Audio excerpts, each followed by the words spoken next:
السلام عليكم ورحمة الله وبركاته. كسر واد ولا ليال جنرال كيجا مدن حسين. waxaan joognaa caasimada Ankara waddanka Turkiga gaar ahaan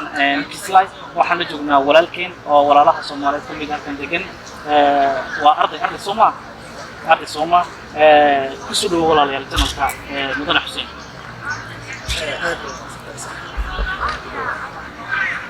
magacaaga adoo noogu bilaabaya Mahmoud Xasan Mahmoud arday baad waxaan ku weydiinaynaa saddex su'aalood saddexdaas su'aalood waxay noqon doonaan insha Allah saddex isku fudud waxaan rajaynayaa inaad soo baxdeen su'aasha horeysa waxay ku oranaysaa rag wuxuu ka sheekeeyaa ooga dumarna baraarahooda yani rag wuxuu ka sheekeeyaa dhibaatada soo martay marka wax la iska sheekeeyo taariikh la iska sheekeeyo dhibaatada soo martay uu ka sheekeeyaa dumarkuna waxay ka sheekeeyaan barwaaqadii iyo raaxadii ay ku soo noolayeen markay la joogaan dumarka kale ama hablaha kale ee facooda ama dadooda maxaa sababta ugu wacan wuxuu raguna dhibaatadiisa uga sheekeeyaa barwaaqadiisa uga sheekeynaya dumarkuna ay uga sheekeynayaan barwaaqadii soo martay oo dhibaatada ugu qariyaan aad baa mahadsantahay saaxiib waxaa isdhihi karaa sida caadiga ah raggu badanaa waxay ka sheekeeyaan ama waxay isaga warramaan ama rag ha uga warramaan ama dumar ha uga warramaan ama mujtamaca kale ha uga warramaan waxay ka sheekeeyaan waxyaabaha ay soo mareen iyo waxyaabaha painful history-ga ah oo dhibaatada ku ahaa bay dadka uga sheekeeyaan dumarkuna garaarahooda iyo taa lidigeed raggu garaarahoodana waa ka sheekeeyaan keliya dhibaatooyinkeeda waa sheekeeyaan dumarkuna waa siday u badan yihiin garaarahaas way ka sheekeeyaan marka anu waxaa isdhihi karaa waa wax dabeecad ahaan ah ama dabiici ah inay dumarku ka sheekeeyaan garaarahooda sometimes dumarku ay ka sheekeeyaan su'aasha kale waxay ku oranaysaa habeenkii markaa saacada ma riyootaa maxaa ku riyootaa waxyaabo kala duwan maxaa ka mid ah markaas adoo ragga qaar ba iyagoo la dilay iyagoo jar ka dhacaya iyagoo qaar wax ku riyoodan gabar ay jeclaan iyagoo la sheekaysanaya iyagoo riyoodan waxyaabo iska fadhiya way jiraan mararka qaar iskaga riyoonaysa taasna waxaa keentaa wixii ugu dambeysay aa markaas la kulantay sax haddii aa filim daawatay ama haddii aad mataqaanaa wax jacayl ku saabsan waxyaabaha adab ay wixii kugu dambeeyey taas fanigaa way jirtaa in lagu riyaabo laakiin waxaa ka badan inaan ku riyoono mustaqbalkeena iyo wixii aan noqon ayaha ما شاء الله ما شاء الله من سوق جدا هاي سؤال شو ضم يسمع كورونا سا ويدا أبيه هنا كودالو كبر الله دلنا تاي ما حس كتير ويدا أبيه هنا كودالي كبر الله دلنا أبيه بعد الله يسمع يسمع ماي ويدا أبيه ويدا ويدا سوما كرني أبيه هنا كودالي كبر الله دلنا هذيك ما حس كنا كونيسين وإددا صح ما شاء الله وكم صدق برنامج كسوق البشر بقول وكم مدحنينا هم قليا كلنا لكن هدف كذا آخر كسبت بقولنا معلومة نكس سودوتا جنرالك مدن حسين وحجبنا نوع عاصمة دلخ تركيا أنقرة فضلا وحكارجين إن مركب هذه مركب لغات بسوق الأطار هذيكو صدق سؤالات هذا حيس طلعنا كويدين مركب رسالة مقعك أسامة ما شاء الله أسامة ما شاء الله أسامة كلنا هاي سؤال شو رسالة كويدين إنه حيتحي حبينك مريوتا مركز يعني طبعا معاك ريوتا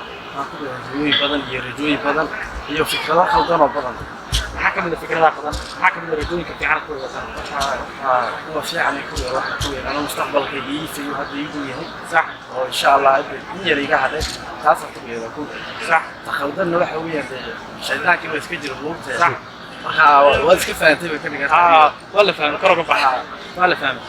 سؤال كذي بيجيني ركوب كشكل يا أبوه مهما سومالي بطل ركوب كشكل يا دمرنا برادو بوه وما حصلت حركوا uga sheekeen dhibaatada ay soo mareen dumarkuna barwaaqad iyo nimooyinka soo mareen uga sheekeen hadaba ana waxay la tahay inaan tala ka dhigto moogtahay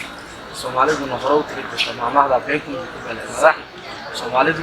been way sheegtaa laakiin been kuma maamaada leeyahay taana waxay naag walba waxay jeceshahay waqtigeyga ugu fiicnaa ay ku jirto inay ka shaqeysato baraarahooda inay ku faanaafaabeyeen aabaha xagga fanka u janjeeraan markaa waa baraarahooda inay ka shaqeeyaan ku qasbiyin waa noloshooda dhan baa loo abuuray inay baraaro ka shaqeeyaan ama ragga ninka ragga waa nin boqol weeyaan isaga ilama aha inuu ka baraarihiisa ka shaqeyn karay ninka qaar baa soo baxay way jirtaa laakiin kuma badna ragga boqolkiiba boqol waxay weeyaan biisu ka shaqeeya ninada ninkii waxba gaarin ninba maaha la yidhi صح waxaa loo beeraa ninka waxba soo gaarin meel waa yaarag ma صح su'aasha saddexaad ee ugu soo weydiinay aabaha hooyada aabaheed ina ku dhalay gabadha dhalatay maxay isku tihiin hooyadii aabaheed inuu ku dhalay waxay la tahay horta kol haba in noqon kartaa kunta صح haddii lala dhashay weeyaan صح وضحت السؤال لكن أدين اللي صح وهويدا ما شاء الله وكم سنت الأسامة سوى سوق يقدر برنامج كهذا عندنا مدن حسين وقول وكوها بلياننا thank you very much بسم الله الرحمن الرحيم ومع ستين أقصد واتن channelك مدن حسين أقصد واتن إني وراليا waxaan joognaa waa caasimada dalka Turkiga ee Ankara waxaan naga rajaynaynaa inaan si fiican uga jawaabtaan su'aalaha iyo rabitana waana ku mahadsantiin intaad naga ogolaateen inaad maxkamadaha ka soo qayb gashaan barnaamijka si wanaagsan uga soo qayb gashaan su'aasha horeysa ku weydiinayo ama siinta su'aalaha ugu weyn magacaaga oo saddexan adoo raaliya Idin Ismaaciil aad u fadhid ma santahay boqol waxaan guda galnaa su'aasha horeysa waxay ka waranaysaa habeenkii maryo marka seexato أيوة حقر يودا جيل ويرو الجدايو وحقر يودا عنو كنا نقولي صح ما شاء الله ما شاء الله ما شاء الله وحمل هذا سؤال شكله تجيني واحد هاي محاضرة هذا رجع كوكشة يا برارو بيسا وقرنا برارو ما سوى روح صور نفسه maxay rag uga sheekayaan dagaalka problemki iyo kuwa ay soo mareen dumarkuna uga sheekayaan baraaraha iyo maalmihi fiicnaa ee raaxada la soo mareen واو لما ودا سو جبريا ها بدبكيسي بس وانت تحمق دريمين دريمين اي كشكيا صح ناونا بحبو دمر كون انت maxay haytawlay وانت تحبي حياة توتال كجرا وما صدق سؤالك كده waxay qoranaysaa hooyada aabaheed ina ka dhalo ina tala dhalata maxay isku tihiin hooyadii aabaheed ina ku dhalay ina baa la dhalatay habartay ina tala dhalatay maxay isku tihiin hooyada وما صدق si fiican baa barnaamij uga joogtay gashay hambalyeynaya barnaamijka soo gashay boqolkiiba boqol hambalyo ayaan ku leeyahay